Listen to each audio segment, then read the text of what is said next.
నమస్కారం అండి. నా పేరు హారిక. నేను కమ్యూనిటీ హెల్త్ ఆఫీసర్గా నంద్యాల డిస్ట్రిక్ట్లో పనిచేస్తూ ఉన్నాను. ఈరోజు మా కమ్యూనిటీ హెల్త్ ఆఫీసర్లు అందరూ రాష్ట్ర వ్యాప్తంగా 10,032 మంది విధులు బహిష్కరించి రోడ్డెక్కి మా సమస్యలను పరిష్కరించండి అని 18 రోజులుగా మేము ప్రాధాయపడుతూనే ఉన్నాం సార్. మా సమస్యలను గుర్తించి మాకు తగిన న్యాయం చేయమని. అయినా కానీ గవర్నమెంట్ ఏదో ఒక విధంగా మా నుంచి ఒక 5,000 కోత పెట్టే ప్రయత్నమే చేస్తూ ఉంది. అయ్యా, మేము ఫైనాన్షియల్గా ఇబ్బందుల్లో ఉన్నాము, 6 ఏళ్ల నుంచి సర్వీస్ చేస్తున్నా కానీ ₹1 మాకు ఇంక్రిమెంట్ లేదు, మా సమస్యలను గుర్తించి మమ్మల్ని ఆదుకోండి అని మేము అడుగుతూ ఉంటే మీరు మాత్రం 8 PM FRS దానికి ఒక 5,000 కట్ చేసే విధంగానే ప్రయత్నిస్తూ ఉన్నారు. మాకు ఇన్సెంటివ్స్ సరిగా రావడం లేదు. 11,500 వస్తున్నాయి, 7,500 వస్తున్నాయి. ఆర్థికంగా ఇబ్బందులో పడి ఉన్నాము అని మేము అడుగుతూ ఉంటే మీరు 8 PM FRS పెట్టి దానికి ఒక 5,000 కోత విధించే ప్రయత్నమే చేస్తూ ఉన్నారు. గ్రామీణ గిరిజన ప్రాంతాల్లో జనాలకి సరిగా అవేర్నెస్ ఉండదు. ప్రజలకి వాళ్ళకి ఎడ్యుకేషన్ సరిగా ఉండదు. వారి ఆరోగ్య సమస్యలను కూడా పట్టించుకునేంత జ్ఞానం కూడా వాళ్ళకి ఉండదు సార్. అందుకోసమే వాళ్ళకి ట్రాన్స్పోర్టేషన్ ఫెసిలిటీస్ ఉండవు. అందుకనే వారి యొక్క సంరక్షణ కోసమే, గ్రామీణ గిరిజన ప్రాంతాల్లో ఉన్న ప్రజల యొక్క ఆరోగ్య సంరక్షణ కోసమే CHOలని నియమించారు. మరి మేము 10,032 మంది CHOస్లో 8,000 మంది CHOస్ లేడీ CHOసే ఉన్నారు. అటువంటి ట్రాన్స్పోర్టేషన్ లేని ఏరియాస్లో మౌలిక సదుపాయాలు లేకుండా, ఒక ప్రాపర్ బిల్డింగ్ లేకుండా, వాటర్ సప్లై లేకుండా, ఒక సెక్యూరిటీ లేకుండా మమ్మల్ని ఏ విధంగా 8 గంటల వరకు ఉండి FRS వేయమని చెప్తున్నారు సార్. ప్రతి ఒక్క ఉద్యోగికి 8 గంటలు మాత్రమే పనిచేయ వేళలు ఉంటుంది. మాకు మాత్రం 12 గంటలు పెట్టారు. దానికి ఒక 5,000 కోత విధించారు. ఒక్కొక్క 10,032 VHCల్లో 3,000 వరకు మాత్రమే బిల్డింగ్స్ ఉన్నాయి సార్. ఆ బిల్డింగ్స్ కూడా మిగతా వాటికి కనీసం డోర్ లాక్ చేసుకోవడానికి డోర్ లాక్ చేసుకునే కూడా ప్రాపర్గా లేని సెంటర్స్ కూడా ఉన్నాయి సార్. దయచేసి గుర్తించండి. ఒక్కొక్క VHC కట్టించిన VHCలు కూడా ఎక్కడ ప్లేస్ ఉంటే అక్కడ కొన్ని చాలా వరకు ఊరి బయట కట్టించారు సార్. శ్మశానాల్లో కట్టించారు, వీధి చివరిలో కట్టించారు.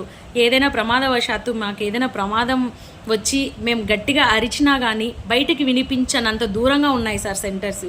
మరి మాకు ఎక్కడ సెక్యూరిటీ ఉంది సార్? ఈ విధంగా మేము సర్వీస్ చేస్తూ గ్రామీణ గిరిజన ప్రాంతాల్లో మాన ప్రాణాలకు ఏదైనా ఇబ్బంది కలిగితే, మేము మా ప్రాణాలు కోల్పోవాల్సి వస్తే మా కుటుంబాలను ఆదుకుంటారా సార్? ఎక్స్గ్రేషియా పాలసీ మాకు అమలు చేయండి సార్ దయచేసి.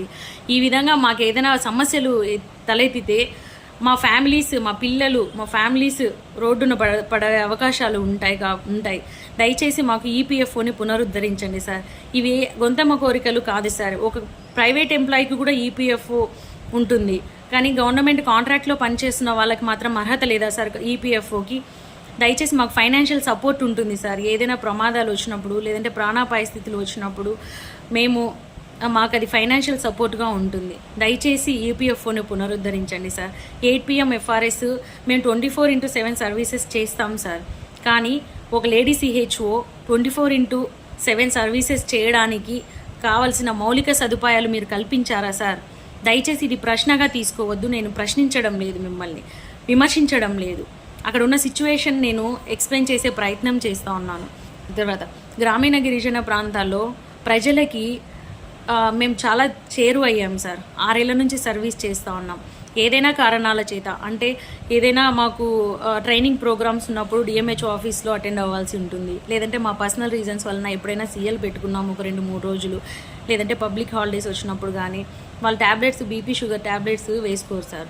ఒక్కొక్క CHO ఒక్కొక్క విలేజ్లో 200 నుంచి 300 వరకు BP షుగర్ కేసెస్ని మేము చూస్తున్నాం సార్. వాళ్ళకి మంత్లీ మానిటరింగ్ చేస్తూ ఉన్నాం. కొత్త కేసెస్ని ఒక్కొక్క విలేజ్ హెల్త్ క్లినిక్లో 2 నుంచి 4 కేసులు BP షుగర్ కేసులు కొత్తవి నమోదవుతూ ఉన్నాయి సార్. 2 నుంచి 300 మంది పేషెంట్స్కి మేము నెల చెక్ చేసి వారికి మందులు ఇస్తూ ఉన్నాం సార్. ఒకవేళ BP షుగర్లో ఏదైనా ఆల్టరేషన్స్ ఉంటే వాటిని మళ్ళీ మేము PHCకి వాళ్ళని పంపించి, లేదంటే సార్ PHCలో ఉన్న మెడికల్ ఆఫీసర్ గారికి కాల్ చేసి మేము ఆ ట్రీట్మెంట్ అనేది వాళ్ళకి అందిస్తూ ఉన్నాం సార్. ఇంత వాళ్ళకి ఏ కారణాల చేతైనా మేము రాకపోతే వెళ్ళి ఏమమ్మా BP షుగర్, మళ్ళీ మేము డ్యూటీకి వెళ్ళాక ఏమో BP షుగర్ పెరిగాయి, మందులు వేసుకోలేదా అంటే, రోజు వస్తానా మేడం నీకోసం, నువ్వే రావడం లేదు, దిన్నం వచ్చి వెనక్కి పోతాను అంటారు సార్ వాళ్ళు. మీరు ఈ మాట నమ్మినా నమ్మకపోయినా నిజం సార్.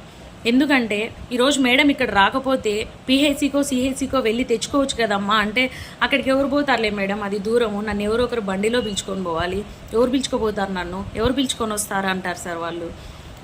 వాళ్ళు రోజు వస్తారు సార్ సెంటర్ దగ్గరికి, వచ్చి వెయిట్ చేసి మేడం రాకపోతే వెనక్కి వెళ్ళిపోతారు సార్. అంతేగాని ఇక్కడ మేడం రాలేదు బయటకు వెళ్ళి తెచ్చుకుందామన్న ఆలోచన రాదు సార్. వాళ్ళు అంత అమాయకులు సార్. వాళ్ళకి మాతో అంత అటాచ్మెంట్ ఉంది. 6 ఏళ్ళ నుంచి సర్వీస్ చేస్తూ ఉన్నాం. ఒక గర్భవతి కూడా వాళ్ళు గైనకాలజిస్ట్ దగ్గరికి వెళ్ళుంటారు sir. TIFFA scanning, NT scanning చేయించుకుని ఉంటారు. అక్కడ మేడం వాళ్ళకి ఎక్స్ప్లెయిన్ చేసి ఉంటారు సార్. కానీ సేమ్ అదే రిపోర్ట్స్ వాళ్ళ ఫ్యామిలీ మెంబర్స్ తీసుకొని వస్తారు సార్. ఏఎన్సీని తీసుకొని, ఏం మేడం ఇది ఎంత బాగుందా, మంచిగా ఉందా, లోపల పిండం బాగుందా అని వచ్చి అడుగుతారు సార్. ఈ మాట మీరు నమ్మినా నమ్మకపోయినా 100 to 100% నిజం సార్. ఎందుకంటే మేమే కనిపిస్తాం వాళ్ళకి, మేమే ఊర్లో ఉంటాం, రోజు మేమే కనిపిస్తాం, మేమే వాళ్ళే మా దగ్గరికి వస్తారు, మేమే వాళ్ళ దగ్గరికి వస్తాం. అవును మేడం చెప్పినారు, మేడము పెద్ద మేడం చెప్పారు, మా పెద్ద మేడమే చెప్పారు కదా ఏం ప్రాబ్లం లేదని అంటే, అవును మేడం చెప్పినారు, మీరు కూడా ఒక మాట చెప్తే మాకు ధైర్యంగా ఉంటుంది అని అంటారు సార్ వాళ్ళు. అంతటి అమాయకులు సార్ వాళ్ళు. వాళ్ళకి తెలియదు మేడం గైనకాలజిస్టు, మేము సిహెచ్ఓస్, మేడం పెద్ద మేడం అని తెలిసినా కూడా మా మాట మీద వాళ్ళకంత నమ్మకం ఉంటుంది. ఇది మీరు నమ్మినా నమ్మకపోయినా నిజం సార్. కావాలంటే ఇది మీరు ఒక సర్వే కండక్ట్ చేసినా కానీ తెలుసుకునే ప్రయత్నం చేయండి. దయచేసి 18 రోజులుగా మేము రోడ్డు ఎక్కి విధులు బహిష్కరించి సెంటర్స్ క్లోజ్ చేసి ఇక్కడ ఉన్నాం సార్. దీని కారణంగా ప్రజలు ఎంత ఇబ్బందులు పడుతూ ఉన్నారు సార్. దయచేసి గుర్తించండి, వాళ్ళకి మమ్మల్ని దగ్గర చేయండి. మా సెంటర్స్కి మేము ఇన్ని రోజులు ఇక్కడ ఉంటున్నాం కానీ 6 ఏళ్ళ నుంచి మాకు ఆ విలేజ్తో మాకు ఆ రిలేషన్ ఉంటుంది సార్. ఖచ్చితంగా వాళ్ళు బస్సు దిగేటప్పటికి జనాలు వెయిట్ చేస్తారు, బస్సు దిగుతానే వెనకమ్మ నడుచుకొని వస్తారు సార్. అంతేగాని వాళ్ళు పక్కకు వెళ్ళి చూపించుకోరు సార్. అంతటి బాండింగ్ ఉంది మాకు ప్రజలతో. దయచేసి మేము ఇన్ని రోజులుగా విధులు బహిష్కరించి ఉండడం ప్రజలకు కూడా మంచిది కాదు సార్. కాబట్టి మా సమస్యలని వీలైనంత త్వరగా పరిష్కరించి మా యూనియన్ నాయకులతో చర్చలు జరిపించి మీ అపాయింట్మెంట్ కోసం మీతో మాట్లాడడం కోసం చాలా ప్రయత్నిస్తున్నాం సార్. దయచేసి మమ్మల్ని, మా యూనియన్ లీడర్స్ని పిలిపించి మా సమస్యలు తెలుసుకునే ప్రయత్నం చేసి మా యొక్క సమస్యలు తీర్చి మాకు ఒక దారి చూపించి మమ్మల్ని మా ప్రజలకు చేరువ చేసే ప్రయత్నం చేయండి సార్. వాళ్ళు అమాయకులు సార్, పాపం వెయిట్ చేస్తుంటారు మా కోసం. ఇన్ని రోజులుగా 18 రోజులైంది సార్. మేము బీపీ షుగర్ ఉన్న పేషెంట్స్, వాళ్ళకి బీపీ షుగర్స్ రైజ్ అవుతాయి సార్. వాళ్ళు ఎక్కడో డిహెచ్లో డిస్టిక్ హాస్పిటల్స్లో తెచ్చుకున్న మెడిసిన్ కూడా తీసుకొని వచ్చి మా దగ్గరే చెప్పించుకుంటారు సార్. అమ్మ ఇది ఏ పూట వేసుకోవాలి మేడం చెప్తావా, ఇది ఏ పూట వేసుకోవాలి అని. వాళ్ళకి అక్కడ చెప్పినా వాళ్ళకి అక్కడ క్లారిటీ ఉండదు, మేము చెప్తేనే క్లారిటీ ఉంటుంది. ఇది మీరు నమ్మినా నమ్మకపోయినా నిజం సార్. ఎందుకంటే మేము కనిపిస్తాం వాళ్ళకి, మేము ఉంటాం వాళ్ళతో, రోజు ఉంటాం, మేము కనిపిస్తాం కాబట్టి మేము ఆ నమ్మకాన్ని వాళ్ళ దగ్గర నుంచి మేము పొందినాం సార్. దయచేసి మమ్మల్ని, మా ప్రజల్ని దగ్గర చేయండి. మా సెంటర్స్కి వెళ్ళి మేము విధులకి హాజరయ్యే విధంగా త్వరగా మా సమస్యలను పరిష్కరించి మేము విధులకి హాజరయ్యే విధంగా మాకు సరైన దారి చూపించండి సార్. దయచేసి మాకు, మా ప్రజలకి ఉన్న ఇబ్బందులను గుర్తించి మాకు తగిన న్యాయం చేకూరేటట్టుగా చూడండి సార్.